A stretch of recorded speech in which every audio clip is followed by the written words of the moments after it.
Hello everybody. Today we're going to be talking about the Kick-Axe Lager.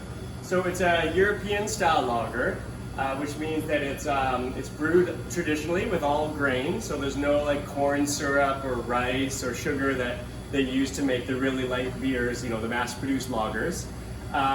It is nice and light and crisp and clear. It's fermented with a lager yeast, and that happens very cold and very slow. So this was actually 110 days is how long this took, including almost 100 of that being quite cold.